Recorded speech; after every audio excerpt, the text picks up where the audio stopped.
गेल्या 18 वर्षापासून मी पालखी सोहळा अनुभवत आहे. पांडुरंगाचं नतमस्तक होऊन आशीर्वाद घेत असते. विठ्ठलाकडे चांगला पाऊस पडू दे, बळीराजा सुखी होऊ दे हेच साकडं घातलंय. केंद्रातील आणि राज्यातील सरकार शेतकरी विरोधी आहे हा त्यांचा डेटा सांगत आहे. याबाबत मला त्यांचा प्रोग्राम माहीत नाही. ते वारीला नक्की येतील. माझी आजी शारदाबाई पवार आणि माझी काकी आशाताई पवार पालखीसाठी स्वागत करण्यासाठी येत असतात. हा ज्याचा त्याचा प्रश्न आहे. मला याबाबत माहीत नाही. ते कोणत्या पक्षात आहेत ते त्यांनाच विचारा. हा प्रश्न त्यांनाच विचारा. जुमला सरकार आहे. महागाई बेरोजगारी वाढत चालली आहे. राज्यात भ्रष्टाचार वाढत चालला आहे. नक्की काय प्रस्ताव केला याबाबत मी माहिती घेऊन बोलेल. माझ्या कानावर ही गोष्ट आलेली नाही. वारकरी संप्रदाय हा सगळ्यांना एकत्रित घेऊन चालणारा संप्रदाय समाज आहे. राज्यात वीज, अन्न, भाजी, पेट्रोल या सगळ्या गोष्टी महाग आहेत. सगळ्याच गोष्टीत राजकारण करायचं नसतं. त्यामुळे पॉलिसी म्हणून देखील काही गोष्टींकडे गांभीर्याने पाहावं लागतं.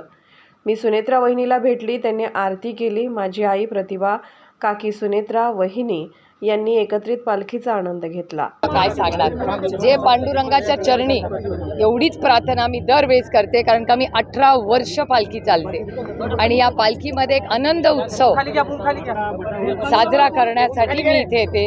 पांडुरंगाचं दर्शन, आणि पांडुरंग हा एकच देव आहे जो नेहमी शिकवतो की तुम्ही माझ्याकडे नाही आला तरी चालेल, पण चांगलं काम करा, मी तुम्हाला दर्शन देईन. त्यामुळे असा या पांडुरंगाचा नतमस्तक होऊन आशीर्वाद घेऊन एवढंच विनंती करते सगळ्यांना की या देशात चांगला पाऊस पडू दे आणि अडचणीत आलेल्या बळीराजाला न्याय मिळू दे. पण त्या बळीराजाला या अंतरिम बजेटमध्ये अशी म्हणावी अशी तरतूद केलेली नाही. जवळपास 3,000 मला काय आश्चर्य वाटत नाही, कारण का केंद्रातला आणि महाराष्ट्राचं सरकार हे शेतकरी विरोधी आहे. हे मी अनेक वर्ष बोलते आणि डेटा सांगतोय ते.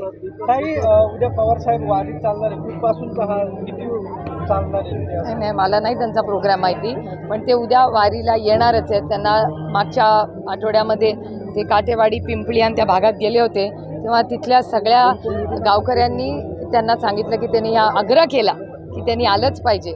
आणि म्हणून माझी आजी शारदाबाई पवार आणि त्यानंतर माझ्या काकी आशा काकी, त्या तिथे अनेक वर्ष, शारदाबाई पवार आणि त्यानंतर आशा काकी, शर्मिला वहिनी, नंदा वहिनी हे सगळे तिथे पालखीला आमच्या कुटुंबाच्या वतीने तिथे स्वागत करायला असतात.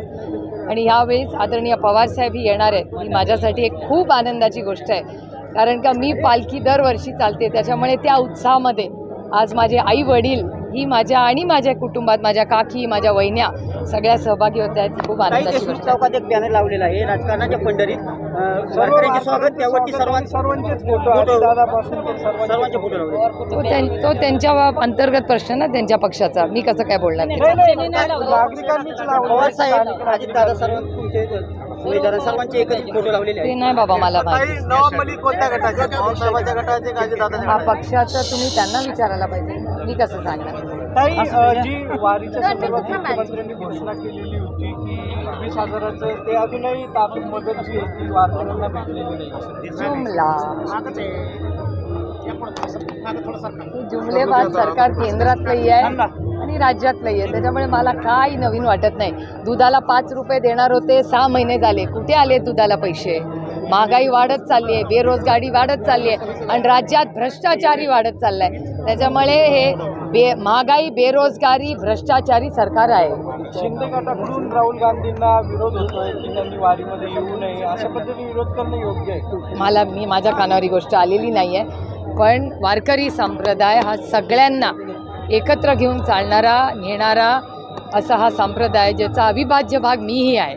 त्याच्यामुळे कुणाचाच आम्ही अतिथी देवो भव, प्रत्येकाचं स्वागत. वारीमध्ये खरं तर सगळे मनापासून येतात. तिथे कोणी कोणाचा म्हणजे या किंवा नका येऊ असं कधीच म्हणू शकत नाही. मुख्यमंत्र्यांनी वारकरी महामंडळ करण्याचा निर्णय घेतला आहे, मात्र फडकरी असतील किंवा वारकरी साहित्य परिषद असेल, दिंडी मालक असतील, यांनी त्याला विरोध दर्शवला.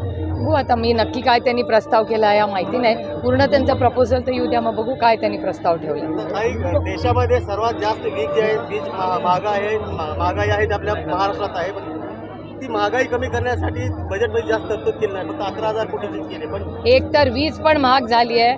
महाराष्ट्रातलं तर अन्न, डाळ, भाजी, टमाटा, कांदा, पीठ तेल तूप पेट्रोल सगळंच महाग आहे, पण त्याचबरोबर आणखीन एक गोष्ट महाग होते ती म्हणजे तुमचा मोबाईल रिचार्ज करणं, तेही महाग झालं आहे आता.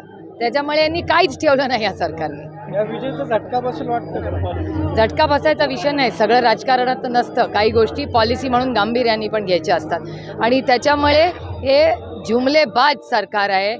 पक्ष फोडा घरं फोडा एवढंच करून सत्तेत येणं आणि सर्वसामान्य मायबाप आणि शेतकऱ्याचं कंबरड मोडण्याचं पाप जर कोणी केलं असेल तर या सरकारने केलेलं आहे. आता सुनेत्राताई पण या ठिकाणी आलं होतं, काय बोलणं झालं होतं? हो, मी आल्याच वहिनींना भेटले. मी वहिनींनाही म्हणलं की वरून बघा, पण त्यांना खालून आरती करायची होती, त्याच्यामुळे त्यांनी ती आरती केली. नंतर माझी आई तिथे आली आणि त्याच्यामुळे माझ्या आईनी आणि मी आणि सातव भाभी आम्ही सगळ्यांनीच हा आनंद घेतला.